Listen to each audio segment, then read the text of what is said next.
evening, everybody. Good evening. Welcome to another Friday Night Live event of Hear Me Now Ministries. We are dedicated to building up the next generation of preachers. Welcome. Happy Sabbath. Glad to have you here with us tonight. And feel free to drop in and say hello. We have something very special tonight to share with you. We've been doing our series on the doctrine of the Sabbath and how to preach the Sabbath through the person and work and death and life of Jesus Christ, the spirituality of the Sabbath. Our series, of course, is about preaching all the doctrine through Christ. We started with the law. We're now on the Sabbath. Next week, we go to a new one. I'll tell you about at the end. And then we're going to continue preaching the Adventist doctrine through Jesus Christ, the spiritual meaning, not just the surface meaning of the doctrine that we believe and try to teach to others. That's what this series is all about. Hi, Sherry. Happy Sabbath to you. Always good to see you. Here's my son. He's on tonight. You'll see his face in a little bit. John, with some of his church members. Giovanna's not with me tonight. My girlfriend's not here. When I do interviews, she feels like it's a night off for her because she doesn't have to read or anything. Hey, Mary. So we're missing her. Somebody come on and say, where's Giovanna? And I can tell her that you asked for her. Hey, Jeremiah. Jeremiah, welcome. Good to see you tonight as well. Hi, Rose. Hey, see, I'm going to tell you said that. Where's your pretty wife? I'm going to tell her she was missed tonight and somebody asked for her. I'll make her feel guilty so she won't miss another night. Happy Sabbath, Warren. Good to see you, man. Welcome tonight. Ralph, happy Sabbath to you. Good to see you too. Great having you guys here. It's nice to know that somebody's with us and hanging out and watching. Where's Tina? I don't see Tina yet. You better come on and say something, Tina. See? I'm going to tell her. She's missed. You see that, John? See that, Paul? Look, see? There's Sherry. Where's Javon? All right. Hey, Richard. Good to see you, man. Welcome to you. Glad you're with us as well. We have tonight some special guests from Maryland. They belong to, I'll tell her, Mary, thank you, part of her posse. Exactly, Richard. I miss her too. I don't even feel right up here on camera anymore without her. You know, she wasn't with us in the beginning, but since she started coming on, everybody wants to see her now. I think I look better too with her sitting beside me. It kind of, hey, Nolette, how you doing? Makes me look better when she's sitting beside me. Look, hey, there's Tina. Good to see you, daughter. Welcome. Welcome to you as well. Tonight we have special guests tonight. And our theme is continuing with the spiritual meaning of the Sabbath.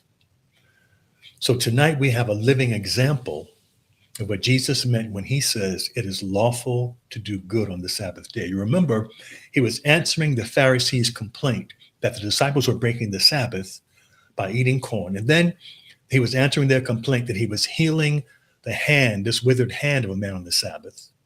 That he was teaching them what the Sabbath really means in contrast to what they had been teaching. And part of that answer to him from them, first of all, he says, Son of Man is Lord of the Sabbath.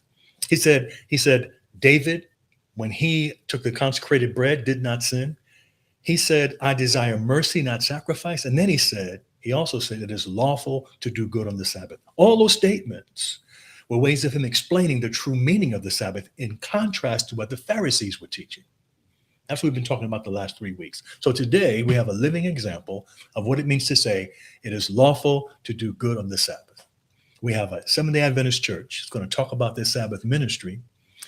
And you're going to hear about this part of ministry and mission that they perform on the Sabbath that they were inspired to do. It was part of their history as a church, but inspired to do by the example of Jesus and his teaching with regard to Sabbath keeping.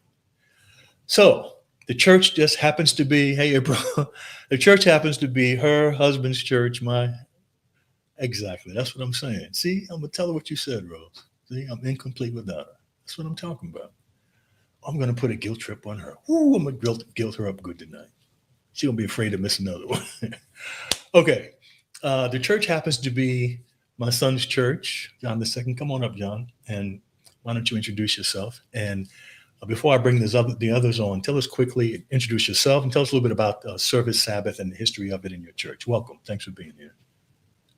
I think you're muted, son. You are correct. It's funny because every week that we're on here, we're always giving you a hard time about something you're doing wrong. And here I am on your show, jacking up. Anyway, thanks for inviting us. We come on just about every week and we enjoy the podcast all the time. So I'm glad to be here tonight. And thanks for the invitation for everybody. I'm John Nixon II. I am the lead pastor at the Tacoma Park Seventh-day Adventist Church.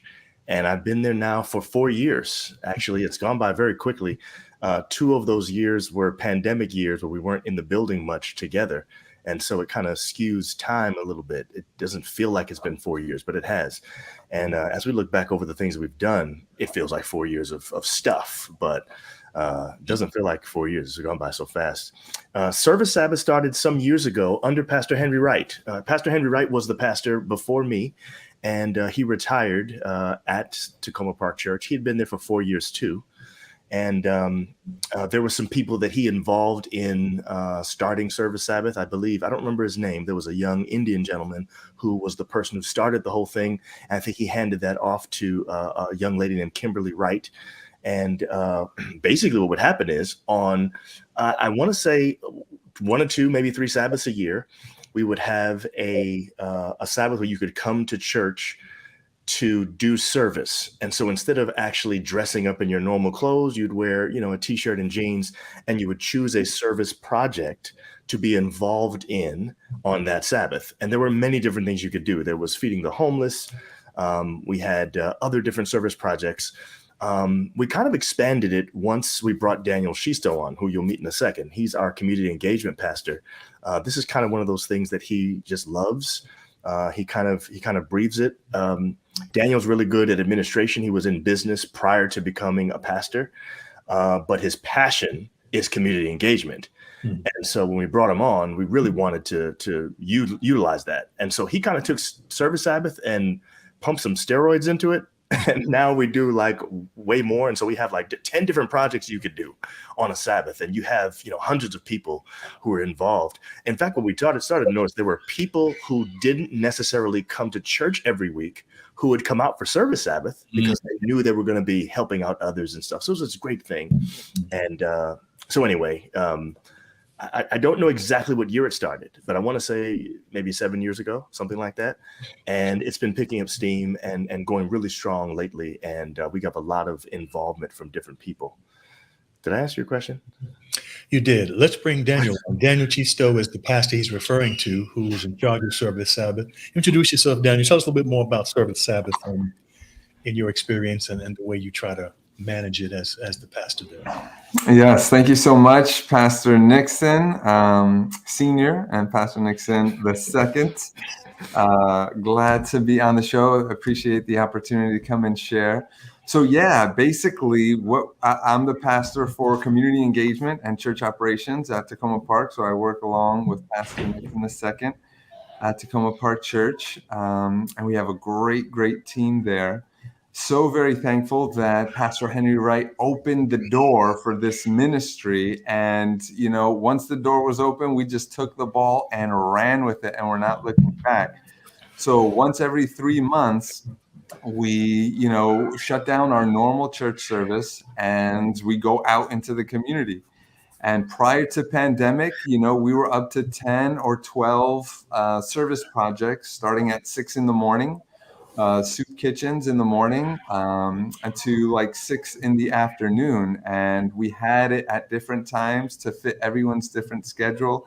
We'd have 10 or 12 projects. Each project would have around 20 to 30 people involved.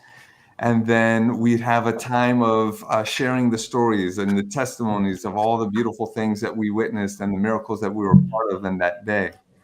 So this one particular project that we're going to talk about today, it was really special, where we had 50 members of our church come to this one project where there was a neighbor in Tacoma Park, just a few blocks from our church, whose house was in really rough shape. so rough that the city was issuing citations because the exterior of the house was crumbling, the paint was peeling. It just did not look good. And neighbors were complaining. The city was coming by, issuing citations and letting them know, hey, if you don't do anything about this, it's not going to be good. So we had partnered with this organization. It's a national organization, actually. So it might be in the neighborhoods of some of the people who are listening to the show right now. They could Google Rebuilding Together. Rebuilding Together is a group that finds people, low income residents, and partners them with volunteers and companies like construction companies and other companies to come down and be a blessing on this one neighbor who needs it. So on April 30th, Sabbath, April 30th, 50 members of the Tacoma Park Church went down to our neighbor's house, Mr. Casey. And for the next 10 to 12 hours, we just completely loved up on his house, loved up on him. He felt the love from us. And, at the end of the day, as we'll discuss, it was just a miracle that everyone who was a part of felt. The presence of the Holy Spirit was absolutely palpable, and we had a good time. So that's me. That's Service Sabbath in a nutshell. And I'm glad that we have a few of our members. Yeah. Hey, Daniel, like me. That's what you used to look like. Yes. COVID. And after COVID, I didn't want to sit next to my barber anymore, bleeding up on me. So.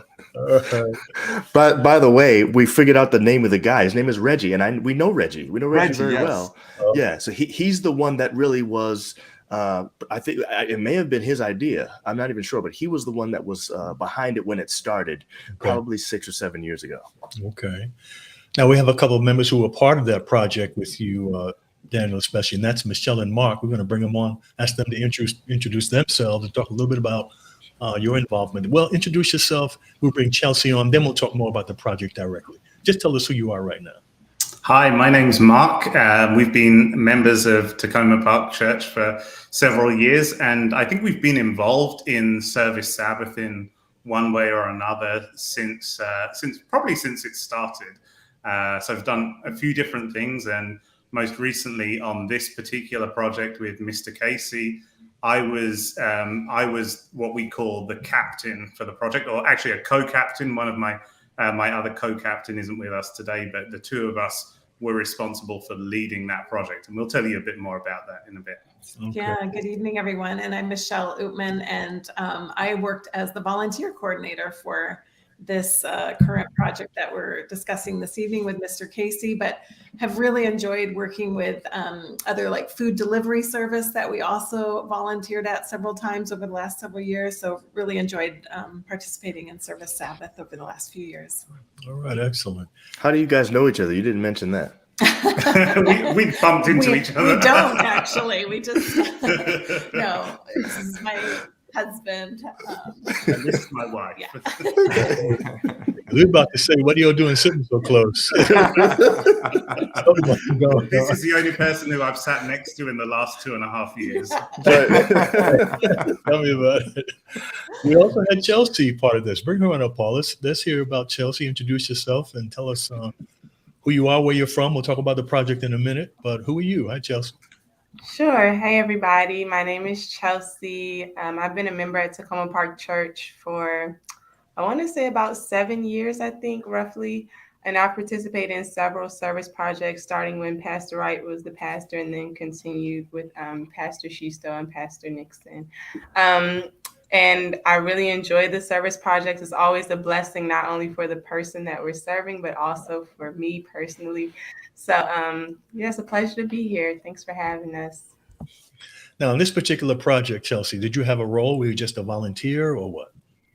I was a volunteer. I was assigned to help paint a fence. So it seems small, but once you see the grand scheme of things, once they put it all together, I'm like, wow, I It was helped not paint that small. fence. Yeah. It wasn't small at all. This was huge. We're gonna see those pictures as we go through. Also, I'm gonna ask you to give more details now, Daniel, if you lead us out, and I want everybody to contribute of what it was like for you to play your role. Why don't you kick it off for us, Dan? Okay. So yes, the company is called Rebuilding Together, and since it's in Montgomery County, it's Rebuilding Together Montgomery County. I just got an email from them. Actually, they're saying, "Hey, we're a nationwide brand, and we want to be in every county. So if you know of anyone who doesn't have a Rebuilding Together in their neighborhood, contact us, and we'll initiate with them to start a company." So if at the end of this, anyone is interested, they can reach out to me, maybe via you, Doc Nixon, and we could, talk about getting a company organizational presence there. So Rebuilding Together, they found Mr. Casey and his great need. He's a man of low resources with very big needs. He has this home. He's a homeowner, but his home has fallen out of repair. It's in disrepair, and he needs help. So Rebuilding Together found us, the Tacoma Park Church, because, we're out there in the community. And they said, there's this neighbor, he needs a lot of help. You're a big church, you have a lot of volunteers. Could you come together? And that's how it started. So I want to kick it over to Mark and Michelle. Mark, he was the co-captain for this specific event, and I was so grateful that he took the call there. Could you walk us through a little bit more of what Mr. Casey's home was like and some of the things that our 50 volunteers did that day? Paul, do you have any before photos of the home that you can show us while he's talking? I'm not sure what photos you have there, Paul. Okay. Yeah. So that's the paint. Go ahead for him, Mike. Absolutely. So the organization we partner with, Rebuilding Together, first of all, they identify somebody who's in need. And so they met Mr. Casey, they went to his house, and they looked at all of the different needs he had there. And he told them what were his needs, the things that were going on in his house. And so then they connected us to Mr. Casey. And one of the things that's really worth mentioning is that we've done this a few times now, but this year we said we really want to have somebody who is in the neighborhood of our church. Mm-hmm. We want it to be close to Tacoma Park Church so that we could be more involved. We could hopefully get more volunteers to come. And hopefully we could build a stronger presence in our community. And so Mr. Casey's home is only 5 minutes away from our church. And so then we went to visit his house, and we spent some time talking with him, looking at the different projects, working out what we thought we could do. And we asked him, okay, what are your priorities? What are the most important things to you? And you saw some of those photos. The big project was that the outside of his house was peeling, the paint was coming off, it was in bad condition. And that's the thing that he was getting in trouble for. He was not keeping up with the code requirements in his neighborhood. So that was the first and most important thing. And then when we went inside his house as well, we saw a few other things. What we saw actually, first of all, was that Mr. Casey is a man who has looked after his home as best that he can. And his home was very tidy, very clean. He was doing all that he could with the resources that he had. But there were some things that were just beyond him, like the outside. And then also inside, he had a leak with his toilet. And it damaged the ceiling in the basement. It damaged the bathroom down in the basement. So there was some drywall that needed to be replaced. Also, the toilet itself in the basement was broken and it was leaking. And then outside his home, the fence was looking in pretty bad shape. It hadn't been painted ever and could really do with some sprucing up. And so we talked to him about all of these different projects and agreed on the ones that we felt that we could do. And then we went about putting together a team so that we could do that. And Michelle can tell you about that process of bringing together all of our volunteers from our church. We want to hear that part, because pastors who are watching now may want some ideas of how to pull volunteers together, in their churches. Yeah, and we were really building on the culture of volunteering that Pastor Nixon had talked about, how Service Sabbath had been going for quite some while in Tacoma Park Church. So we'd really been over years building this culture of volunteerism. I think this project helped, especially during COVID, because it's a project we can do outside, so it's a little more safer. So that worked well as well. But just really putting out emails to our church membership group, asking them to volunteer. We did provide a couple opportunities. This was one of the ones that required the largest amount of volunteers. But we also found it worked well to work with some of the leadership. Like, we would specifically ask Sabbath school classes, can you try to get people from your class to join? People like to do things when they can do them with their friends. We had, I think, men's ministry, even we asked them to, pull their group together. So that helped us, I think, really help garner some support for it. We also reminded people that there's several ways to serve on Service Sabbath. We needed people who could do physical labor for this project. But we also needed people who could donate water for the crew, who could bring lunch for the crew. There were some people who needed to go ahead and do some work beforehand, and I think Mark and others might explain some of that later. But there were several. We needed people who could lend ladders for the event. So we tried to think of as many ways as possible to enable as broad a group as possible to participate in the day as well. So what's the philosophy behind that idea, Michelle, to get as many as possible? In other words, if you could have done it with 20 people, you'd rather do it with 30 people? Is that what you're saying, basically? Well, we needed 30 people, or we needed as many as we could get, but we also wanted to find as many ways as we could for people to participate. This, like I said, this one required quite manual labor. It was hot. You had to be working all day. That doesn't suit everybody. But there are people whose contribution is just as valuable when they showed up with lunch for the crew per se.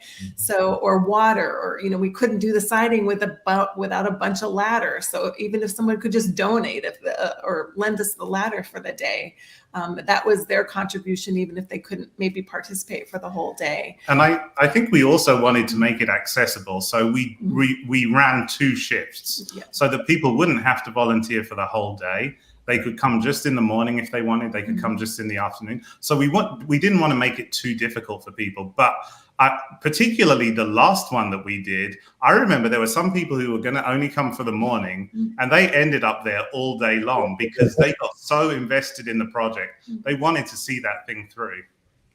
That's great. And if I could jump in real quick too on this point of wanting to involve as many people as possible, because what I've learned doing this now for a few years is Mr. Casey had 50 people come to his house and bless him. But the ones who received the greater blessing are those of us who went. Like, we had our hearts renewed. We had our spirits uplifted. We felt the presence of the Holy Spirit. So in a way, I want to involve as many people as possible from the church so that they could receive the blessing. They could see how good it is to give of themselves, especially on the Sabbath. To do these holy acts on the Sabbath, it just elevates the spiritual efficacy of a person's experience by just 1,000,000%. And so that person becomes on fire for other things related to church. So I want people involved, as many people involved, not so much because we need the help, because we absolutely do need the help, but more so because we need them to help themselves. We need that heart stirring to happen inside of people. Now, I want to come back in a minute to what you said about this being a holy service on the Sabbath. Before I do, I want to hear from Chelsea and the part that she played in the project and how it affected and touched her. Sure. So as I mentioned earlier, I was just assigned to help paint. And it was an opportunity to connect with some members that I hadn't seen in a while or hadn't met before.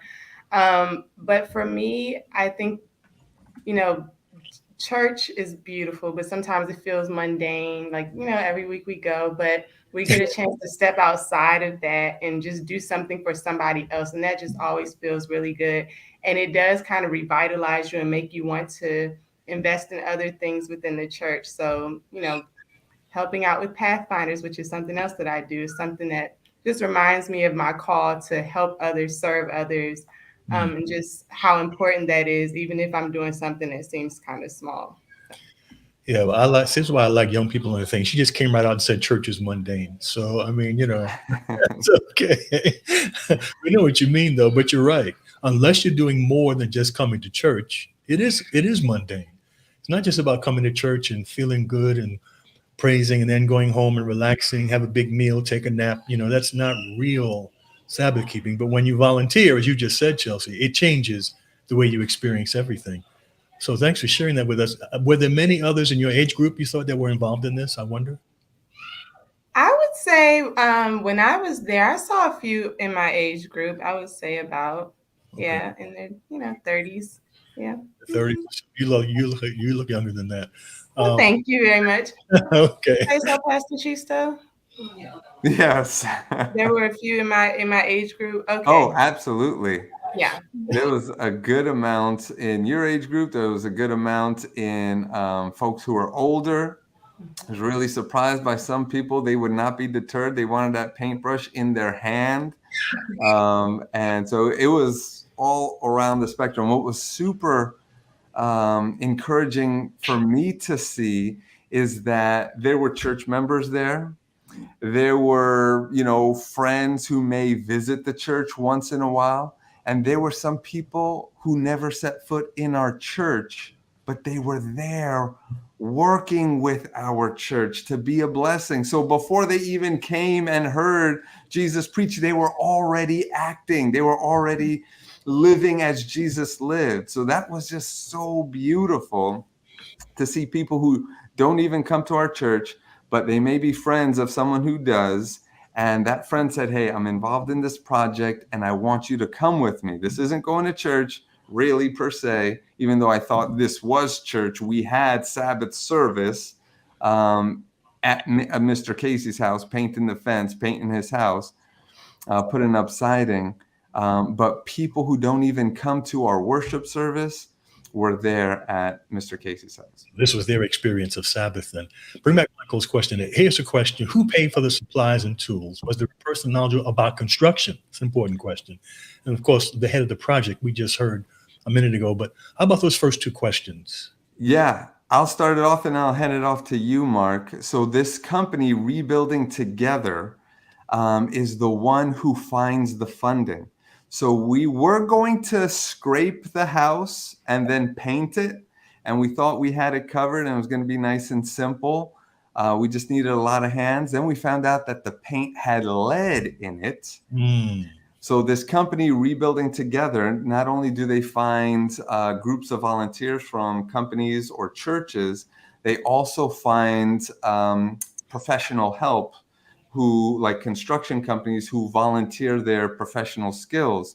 So a professional contractor company came to the house, encased the house with Tyvek, this material that made it safe for us to go. And then they also donated siding. So this neighbor received brand new siding on his house. And I don't want to give it away, but we'll see the before and after photos at the end. His house looks amazing. Unbelievable. Yeah. Rebuilding Together was the hub to collect the volunteer effort and to collect the professional materials. Mark, is there anything else that you wanted to add on that?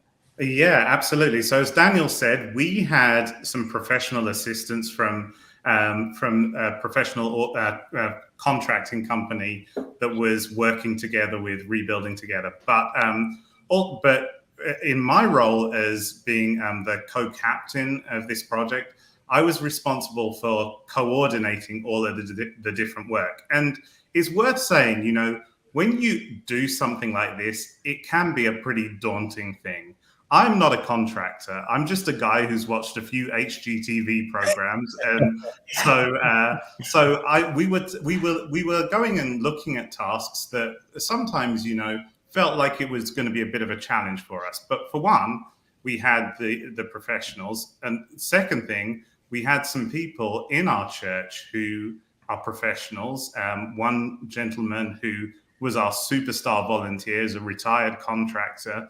And he came in before the build day itself, and he did the drywalling. He replaced the toilet. He fixed another problem in Mr. Casey's house that Mr. Casey didn't even know he was having a problem with. So we have people like that. My co-captain has also got a lot of experience doing different DIY projects. He's done siding before. And so we have a mix of people who are skilled. We have a lot of volunteers who are unskilled.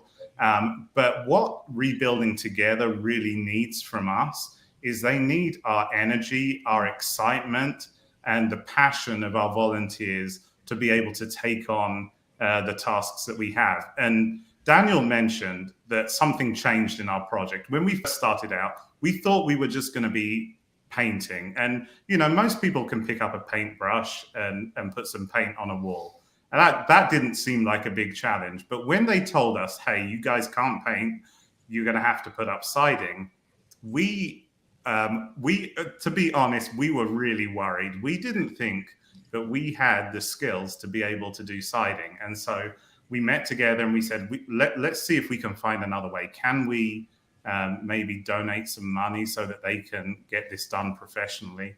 And so we went back to the company, to Rebuilding Together, and we said, hey, we're not sure we can do this. Is there another option? And they said to us, well, the other option would be too expensive for us to do. And they also said, but we think you guys can do it because we've had high schoolers learn how to hang siding. And so after they said that to us, I was like, oh boy, well, we better step up. If high schoolers can do this, and we better find a way to do this. And we came together and we prayed about this, and we said, look, we don't know how we're going to get this done, but we asked God to give us guidance on this. And when Rebuilding Together said to us, you guys and your volunteers can handle this, for us, that was an answer to prayer. But still, it was daunting. We went into it with a bunch of people who'd never done siding before. But by the end of that day, we had a siding crew that could go out and make a living from doing this now. And you know what was so cool? We ended up having a high schooler do siding.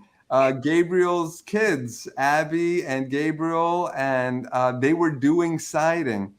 And so I love the name Rebuilding Together. And so the picture is that everyone comes together. The pros, the amateurs, the old, the young, everyone comes around this one person in the community who's in need. And I see Michael Turner asking, did Mr. Casey have to pay anything? He paid nothing. Rebuilding Together is that dynamic. It's so cool. You should get involved with them. So, but everyone comes together, skilled and unskilled, and helps someone in need. It's just such a beautiful picture of the kingdom of God. I love it. Now, I want to ask Chelsea, because we heard about the painting, but we also heard high schoolers did siding. Did you get involved in any of the siding, Kelsey? Did you break out from the paintbrush and venture out? I did no siding. I was strictly painting, but I did have the opportunity, because I was on the outside of the house, I had the opportunity to see people, like neighbors, come up and ask, who are we? What were we doing? This is so nice of us.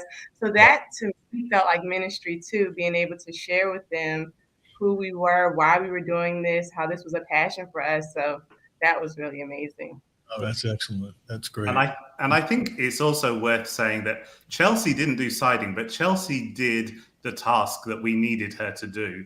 And it was the same with people who did siding. They did not come that morning knowing that they would be doing siding. But we said to them, hey, the project changed. We need you to do siding. And they said, we'll do it. Excellent. And on the fence, one more thing on the fence, this thing, man, we started painting this fence and we were so happy and everyone was smiling, painting this fence. And then we realized there's a lot of fence here. There's a whole lot of fence here. So we finished the siding, we finished everything. And whoever was left, I mean, we were asking a neighbor came, picked up a paintbrush and started, I think, was it you, Chelsea, or was it someone else? He gave us like a tip. He gave us a pro tip. He's like, no. Doing it this way, it's going to take a long time. But if you do it this way, and we started doing it that way and it moved real faster. So someone just off the street came by and helped us out. So by the end of that, Pastor Nixon, April, the two kids, I mean, we had like 20 people on this fence because we had to be done by 5 p.m. I was about to say that because I had to preach that Sabbath. So I was at church and then we changed our clothes and we came by for the afternoon shift. And the first thing we did was go to the fence because there was all this fence that needed to be done.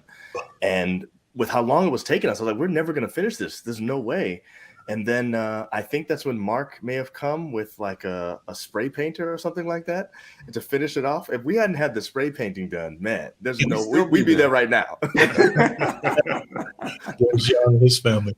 So I apologize, Chelsea. You had the toughest job of all, I see. It took all day long to get that done. Of course, without the fence being done, of course, the whole thing, that's like the first thing you see walk up to the house when you see Right. the house. So For sure. what advice would you give to churches who want to start a service Sabbath thing in their own communities? I get that where your church is located plays a part, but what broad advice would you give? Now, for those who don't know, Tacoma Park is close to Washington, D.C. So they're right in the nation's capital area. And Tacoma Park also used to be really the General Conference church before GC moved to Silver Spring. So there's a lot of history in that church as well. That's a good question from Jeremiah. What would you say in answer to that, Daniel or Mark or anyone? Yeah, I really appreciate that question because you don't start with a project like this, right? But what you do is you could start small. You could have one project that you do maybe with 5 people or 10 people. You could, find out if there's a soup kitchen nearby or other nonprofit organizations. Is there someone in your church, a church member? We've gone to church members' homes and cut up their yard and, painted their house too. So find that one project, see how many people you have interested first, 5, 10 people, that's enough to get started. Get that one project, go out on a Sabbath. Maybe you could go right after service. If you're only going to have 5 or 10 people, there's no need to shut down the service. Have service and go to the project after. And then what you want to do is take pictures and take video so that you could bring this report back to the church. And then they'll see, Brother Peterson painting, or they'll see Sister Etlin, doing something else, or a little video. You could tell the story to the church and share the testimony, and people could share from their heart how they felt being involved in the service project. And then I guarantee you, if you do that right, if you tell the testimony properly, you're going to have 5 or 10 more people who want to be involved the next time you do it. So then instead of one project, you have 2 projects. Instead of 10 people, you have 20 people. And if you do this enough times, pretty soon you'll just have everyone wanting to be a part of it, because everyone who goes, for the following months, they're just beaming and gushing and telling their friends at church what a blessing it was to be a part of something like this. So that's a way to get started. I want to add something too, if I might, especially since this is a podcast that has preachers who watch it. If you're a pastor and you're worried about the idea of doing these kinds of things on the Sabbath, there is another component that you're going to have to consider. And that's one thing that we did from the pulpit, is we tried to expand people's understanding of the biblical Sabbath based on the way that Jesus saw it. You're going to have to get in the pulpit and teach people why this is not only okay, but why this is actually the way we're supposed to keep the Sabbath. This is when Jesus talks about it being lawful to do good on the Sabbath. You think about some of the things that Jesus did on the Sabbath, like healing people or his disciples picking ears of corn. I think there's several things that Dad has dealt with in his podcast over the last few weeks. When you think about that, there's this one thing that we hear a lot. You'll ask Daniel, he'll say it. We hear it all the time. People say, we could do all of that on Sunday. Mm-hmm. Why do we do it on Sabbath? They say it to us all. I shouldn't say all the time, but we've heard that a few times. And what I push back with them is that I think you have to understand that this is part of the spirit of the Sabbath. Mm-hmm. I think we have a reduced idea of Sabbath keeping, that it's about not breaking a sweat. And that's never been what Sabbath is about. There's this other component to Sabbath keeping that we were just talking about before the show, me, Dad, and my sister Claire. And she put it to us this way. She said, what about being able to give someone else rest on Sabbath? Think about the kind of rest that we gave to Mr. Casey. Imagine the kind of thing that was going on in his mind as he was worrying about whether or not he would lose his house. These people hounding him all the time. And our group came in on the Sabbath. He's not a Sabbath keeper, but he was able to feel the spirit of the Sabbath, maybe never having known anything about the Sabbath. We demonstrated it to him. And so you're going to have to find ways. If you're a pastor, you're going to have to find ways from the pulpit to give some kind of foundation from the Bible. And then once you've given that biblical foundation, go forth in confidence that you are doing God's will. People are going to push back, and that's okay. Not everybody at our church is 100% on board with this project, but the more we do them, the more people come out. You ask Daniel, we have gotten exponential amounts of people each time that has grown. And I think it's because of that. So you have to be able to model for your people something that they may not be able to see on their own because they grew up a certain way. And so for them, it might feel like Sabbath breaking. You have to show them how this is actually keeping the Sabbath. That's a big part of what we do. And Nola said what there, Paul? Just pull it. What a beautiful thing when the focus on Sabbath isn't on us. And see, that's the thing about Sabbath keeping for us is about me. I get my rest, go to the church, I hear my music, I have a good time, get a big meal, take a nap. For us, that's the Sabbath. Yeah. Now Nola is saying it's not on us. Coming in work clothes would take the importance on what. That's the other thing. Take the clothes off of what we wear, because sometimes we go to church to be seen in our new clothes. That's another thing. And then there's Pastor Hughes. I wonder if the difference is what's a necessity versus what's not. And let me comment on that, Pastor Hughes. And Dad, and I just mentioned that just now. Was it necessary for Jesus to heal anybody on the Sabbath? He could have waited. These people that came were sick for years. They could have been sick one more day. Why did Jesus choose to do it on the Sabbath? The Pharisees said, man, you could wait till sunset. The disciples could have waited till sunset to eat some corn, just fast for the Sabbath day. And so sometimes when people say, when they see Jesus says it is lawful to do good, they think that means it's okay. That's not what it means. No. He's saying this is Sabbath keeping. That's what he's saying. He's saying that this is actually Sabbath keeping.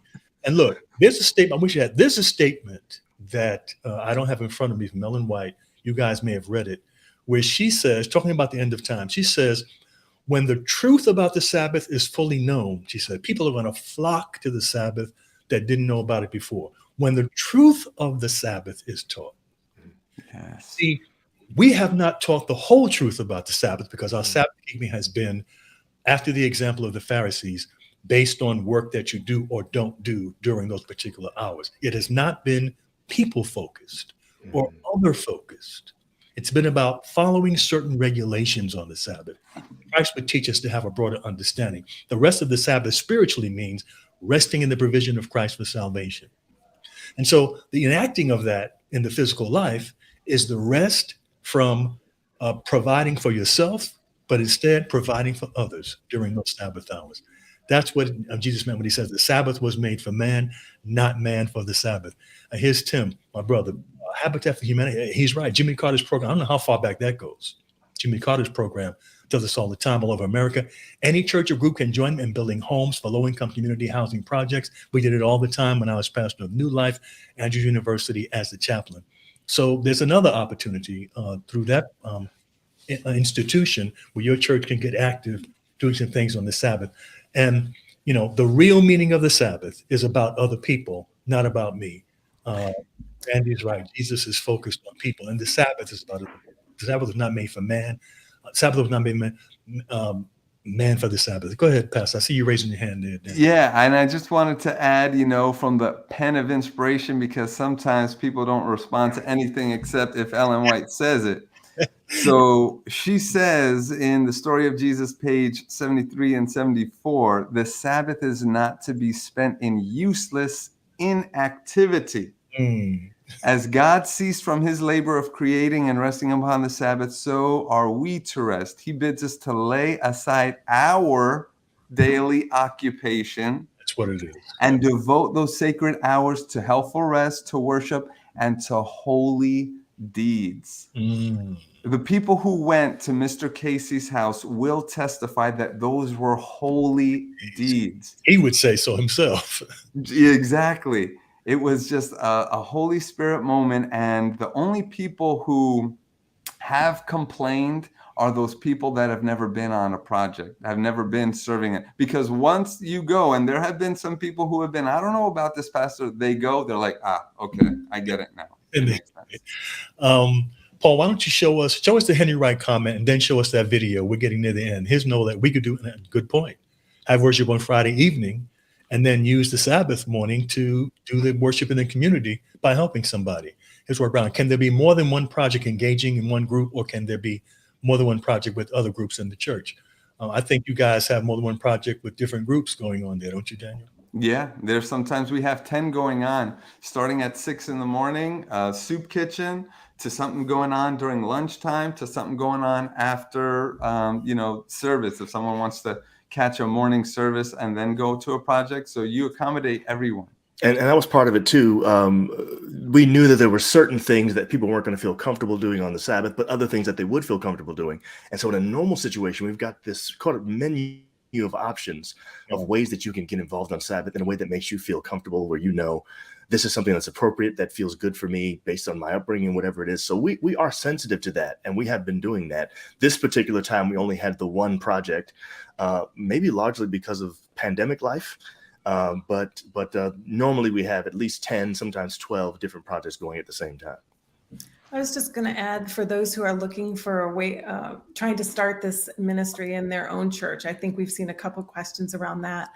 One of the things we also did, Pastor Daniel, Mark and I, and the other couple who were kind of leading this project, are part of a Sabbath school group where we have been studying some books. And one of the first books we read was a book called The Hole in Our Gospel by Richard Stearns. And he really talks about how there's been a great omission in the Great Commission. Mm-hmm. And we do really well at evangelism as a Christian church, but we've missed that social aspect of what the Great Commission is about. And Christ even showed that in his own example when he went back to his hometown, went into the synagogue, unrolled the scrolls, and basically said what his mission statement was for being here on the earth. Mm-hmm. And he said, I've come to give sight to the blind, which means he was cared for people's physical needs beyond spiritual, their temporal needs. I've come to set the oppressed free. Well, that's fighting for justice in all different ways. I've come to free the prisoners. This Christ gave us this great example of what he meant, for what his Great Commission really meant. So for those who are wanting to get this started in your church, I'd really recommend that as a church or Sabbath school group like we did, go through that book called The Hole in Our Gospel by Richard Stearns. And it really gives a biblical basis modeled after Christ, why we need to be active participants in our communities. And again, as Christ said, if you lift me up, if you show people me, right now, Christians don't, if you look at Gallup polls, Christians don't have that favorable of polling. Mm-hmm. But if we lift Christ up and we show him, this really draws people to him. So that's maybe one piece of advice that we used in our church. We all really got on board with this after studying. And we had a passion for it anyways, but it really gave the biblical basis modeled after Christ, making sure we have a whole gospel that we're presenting to the world. And so that may be something you try in your church. Show us that book again, Paul. Paul pulled that book up while you were talking about it. And here's Henry Wright. We were talking about Henry, how he got this whole thing started. Everybody knows Henry Wright nationally. And when he saw this happen, he sent this message to the church. I'm speechless. I'm in awe. This is Christ and his church in a manner that anyone can understand. This is preaching the gospel, TPC at its best, Tacoma Park Church at its best. And there you see Daniel responding to him. And there's the book that Michelle was just talking about, The Whole and All Gospel. Paul, show us right quick that video with the before and after as we're running out of time. Let everybody see that. And maybe we'll have some closing comments from members of the team.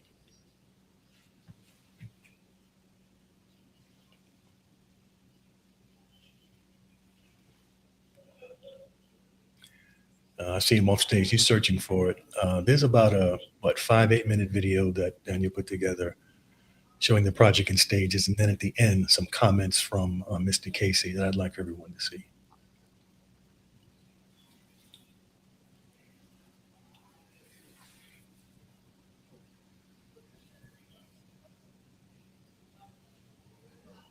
Also, while he pulls it up, I'll just fill in the time. You may have someone who works as a contractor, and this might not be their cup of tea, and that's understandable because most of us, we don't pick up a paintbrush except 1 or 2 times a year. Most of us don't do anything with siding ever. So it's not so much about us, but if you have a deacon, if you have someone in your church that's in construction, they might not feel too comfortable with this because they do this 9 to 5, Monday to Friday. And then on Sabbath, they need to unplug from that activity. And that's understandable. And we don't push them or anyone into doing this. So just to give a little bit of, context and understanding, people are in different spaces, but the majority of us, not an issue. Excellent. Thank you. That's a good point. Thank you. Here we go.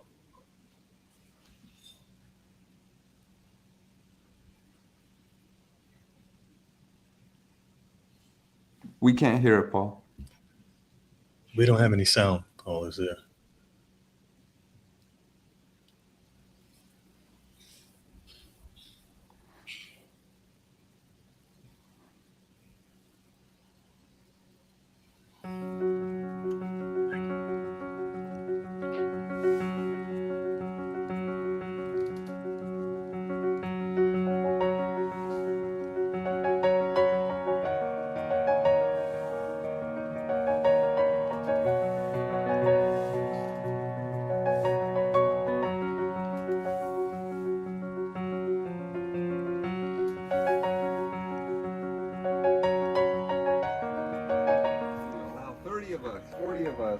In and around his house. We just ask a blessing down from heaven on Mr. Casey for his life. We thank you for him, and we thank you for his presence here in Tacoma Park, just a short distance away from our church.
Sure helped me. I didn't know what I was gonna do. But y'all sure did a nice thing for me. I sure appreciate it, okay? Thank you. We have a gift that we want to leave with you as well. it's just a few things from us at the Tacoma Park Seventh-day Adventist Church to you. You know, there's a new welcome mat for the front of your home. There's a few sparkling juices, some chocolate, because there isn't a gift without a chocolate. We have a card, a Bible, and a few devotional books for you, and a church t-shirt, because now you're part of our family. Okay. So we want to bless you with this because we really appreciate you, Mr. Casey. All right. Well,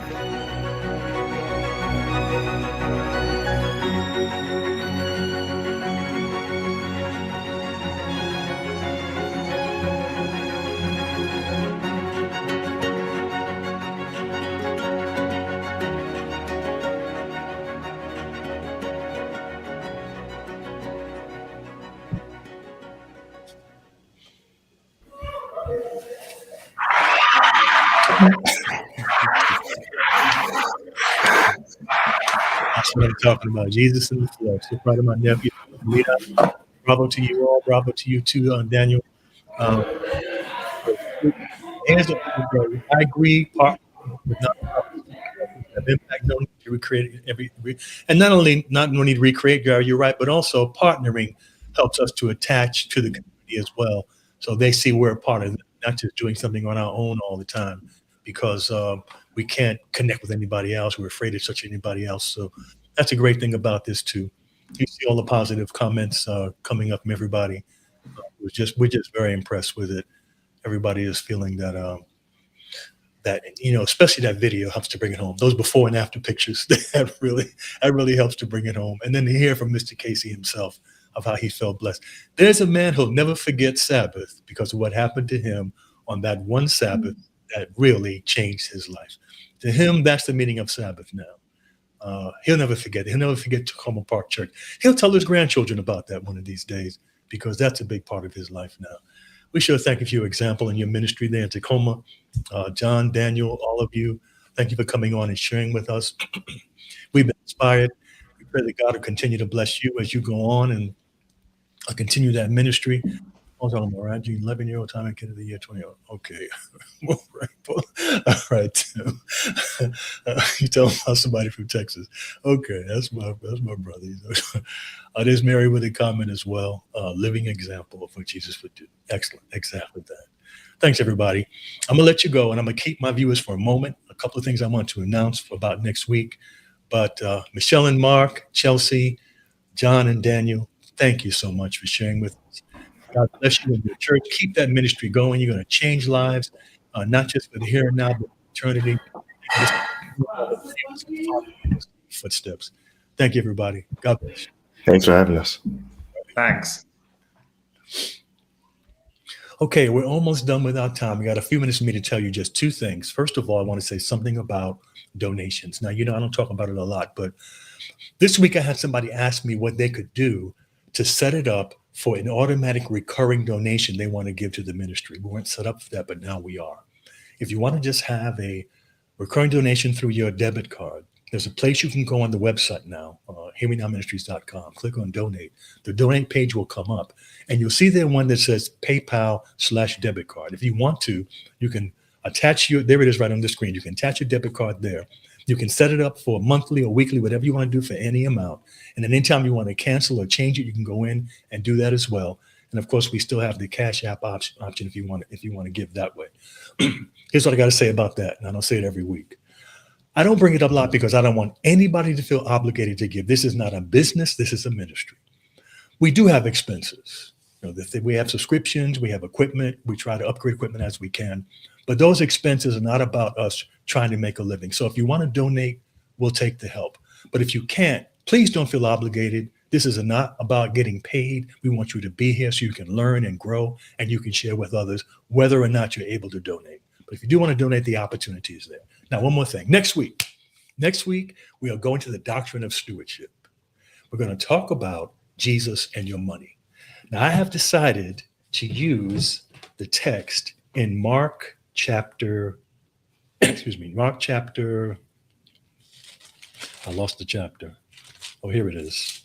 It is chapter 10, Mark 10, verses 17 through 30. Mark 10, 17 to 30, what we're going to start writing a sermon on next week, having to do with Jesus and your money. When you read that text, you're going to see a couple of things. First of all, you're going to see that Jesus teaches a principle about money that is contrary to what money means in our culture under capitalism. You're also going to see in that passage a reference that is often used to support the idea of the prosperity gospel, which is a popular gospel today. We want to tackle both those things as we write this sermon beginning next week. So we want you to be here with us. Starting next week, we're going to start talking about how to preach stewardship through Jesus Christ, the spiritual meaning of how we relate to our money through Jesus Christ. That's next week, Jesus and your money, starting on our stewardship sermon. We look forward to seeing you then. Remember now, the Bible is God's word. It has its own message. So don't tell it what to say. Let it say what it wants to say. See you next week. God be with you.